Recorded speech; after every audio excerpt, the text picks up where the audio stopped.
मेरा सिर्फ इतना ही कहना है युवाओं से, छात्रों से और दिल्ली यूनिवर्सिटी के इस डिबेटिंग एसोसिएशन से जुड़े हुए तमाम सारे लोगों से कि राष्ट्र के सामने जो चुनौतियां हैं उन्हें उठाइए। राज्य सत्ता बहुत सारे काम करती है, एडमिनिस्ट्रेटिव काम होते हैं, हर रोज उन पे नुक्ताचीनी करने से आपका कुछ भला नहीं होने वाला, क्योंकि जो लोग सत्ता में बैठे हैं उनके पास ज्यादा इंफॉर्मेशन है, उनके पास ज्यादा खतरे हैं, उनको कौन सा काम कब करना है इस पे छोड़ दीजिए। हां, जब कोई राष्ट्र का मुद्दा हो, जैसे राम मंदिर राष्ट्र का मुद्दा था, किसी पार्टी का, किसी संगठन का नहीं था, और राम का मुद्दा सिर्फ मंदिर तक नहीं था, मैं फिर कह रहा हूं। और जिन मुसलमान आतंकवादियों ने, जिहादियों ने राम का मंदिर तोड़ा था, जिन्होंने काशी के अंदर बाबा विश्वनाथ के मंदिर को ध्वस्त किया था, उसकी जगह बदली थी, जिन्होंने मथुरा में मस्जिद बना दी है भगवान कृष्ण जन्मभूमि के ऊपर, उनका यह कतई एजेंडा नहीं था कि इस देश में मस्जिद बनाने की कमी पड़े। उन्होंने इस देश के बहुसंख्यक समाज के मान सम्मान को अपने जूते से कुचला था, ताकि आने वाली पीढ़ियों को पता हो। और ये जो यहां जो उनकी नाजायज औलादें अपने आप को क्लेम करती हैं, टेलीविजन पे बैठ के औरंगजेब को वली अल्लाह कहती हैं, ये मंदिर मस्जिद का झगड़ा नहीं है। ये 500 साल के बाद मर्यादा पुरुषोत्तम राम का जो मंदिर बन रहा है, ये मंदिर इसलिए नहीं है कि पूजा करने की कोई जगह नहीं है या भगवान राम के टेंपल कम पड़ रहे हैं। इसका बनना इसलिए जरूरी था और इसका टूटना वैसे ही जैसे टूटा जरूरी था।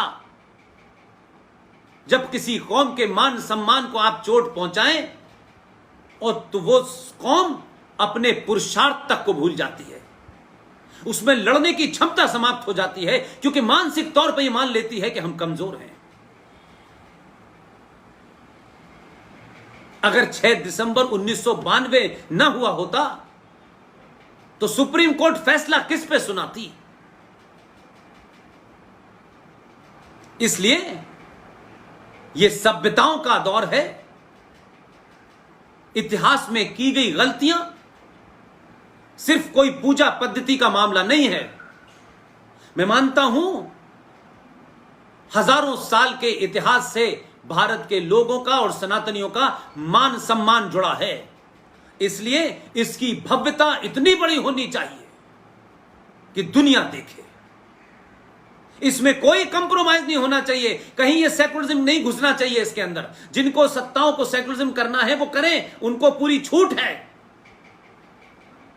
लेकिन ये छोटे छोटे संगठन जो ठेका लेके बैठे हैं, उनको सेकुलरिज्म करने ये समाज नहीं देगा। आपको अपनी बेटी की शादी किसी से करनी है, करिए, अपने घर में रखिए अपना सेकुलरिज्म, लेकिन समाज की ठेकेदारी करके कि कोई मिट्टी लाएगा, कोई पानी लाएगा, जिसको लाना है लाए, बाहर रख दे, हो गया। ये 2020 का भारत है, दोबारा से कंफ्यूज मत कीजिए। ऐसे ही लोग रहे होंगे। ये दिल जीतने की बात गांधी जी ने 1920 में की थी, 27 साल बाद भारत बट गया था। जब लाशें बटी थी तो गांधी जी चले गए थे। कहीं रोते हुए मुझे नजर नहीं आए, कोई तस्वीर नजर नहीं आई जब देश बट रहा था। तो वैसे उनको हर बात की बात पता थी कि इतिहास में नेहरू क्या कर रहे हैं, पटेल क्या कर रहे हैं, सुभाष चंद्र बोस क्या कर रहे हैं। तो सुभाष चंद्र बोस के सामने भी धरने पे बैठ गए, अंबेडकर के सामने भी धरने पे बैठ गए, लेकिन जिन्ना के सामने धरने पे गांधी तुम क्यों नहीं बैठे? नेहरू के सामने क्यों नहीं बैठे कि मैं देश नहीं बंटने दूंगा? बल्कि जब देश बांटने की साजिश चल रही थी तब आपने एक बयान दिया था कि देश मेरी लाश पे बटेगा। तो गांधी जी, आपको पता था कि देश बट रहा है, तो आपने क्या किया? देश बट गया, 21 लोग मर गए। लेकिन आपके वारिसों ने, जो आपके नाजायज वारिस हैं, जिन्होंने आपका नाम लेकर के इस देश पे राज किया, उन्होंने कहा नहीं, हमें ये आजादी बिना खड़क, बिना ताल, बिना हथियारों के अहिंसा से मिली है। 26,000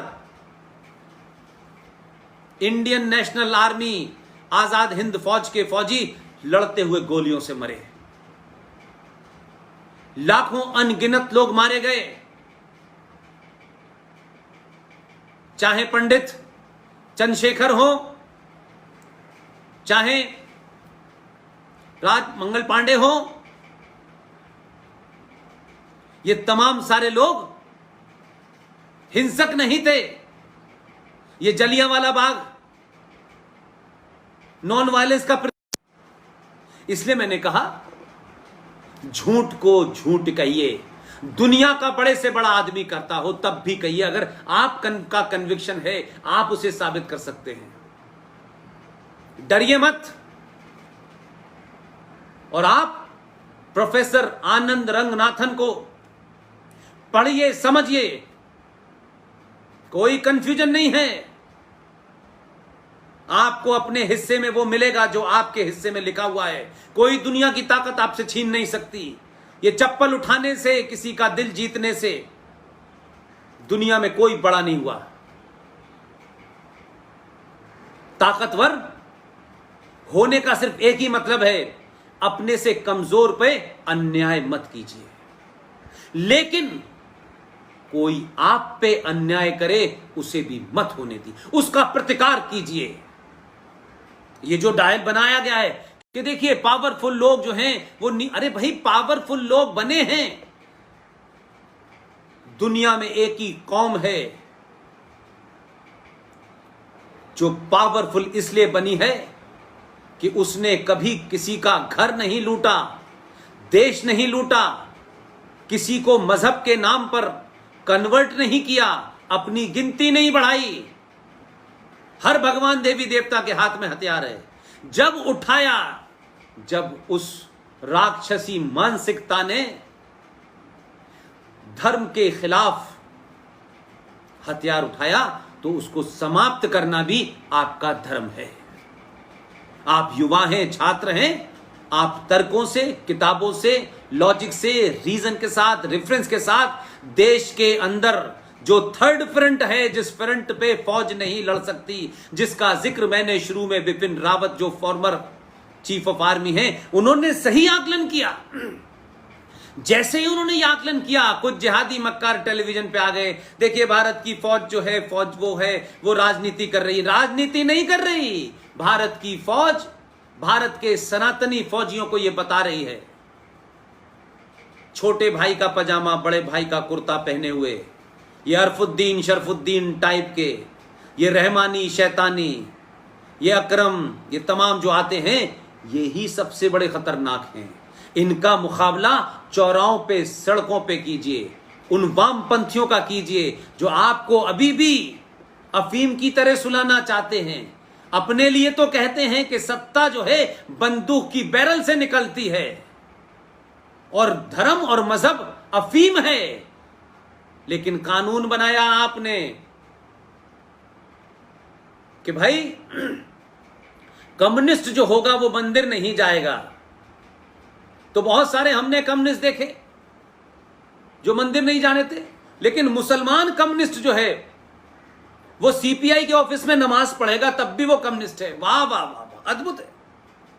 उसके लिए एक साइड की दुकान है कि इसका नकाब लगा करके भी अंदर घुसा जा सकता है, लेकिन साख का ठेका आप ही को दे दिया गया है।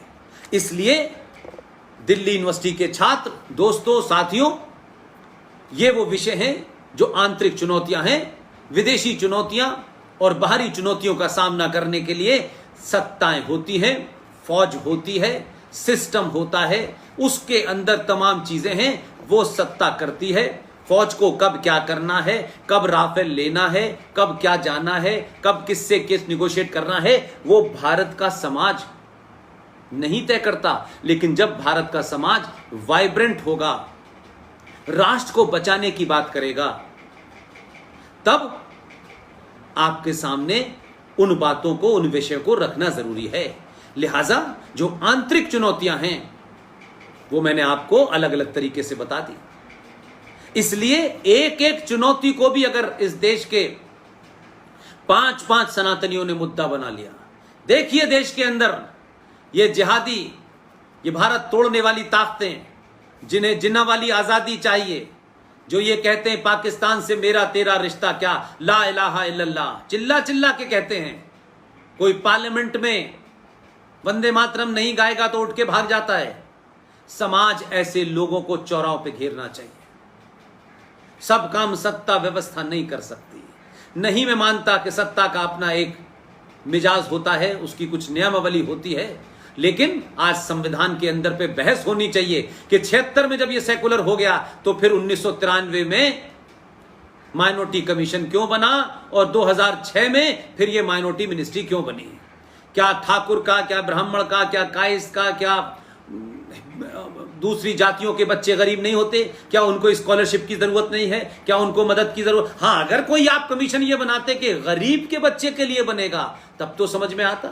लेकिन कुछ लोगों का, क्योंकि वो माइनॉरिटी में हैं, इसलिए सब कुछ जस्टिफाई है। उनका आतंक भी जस्टिफाई है, उनका जिहाद भी जस्टिफाई है, इसलिए उनको अपीज करना है।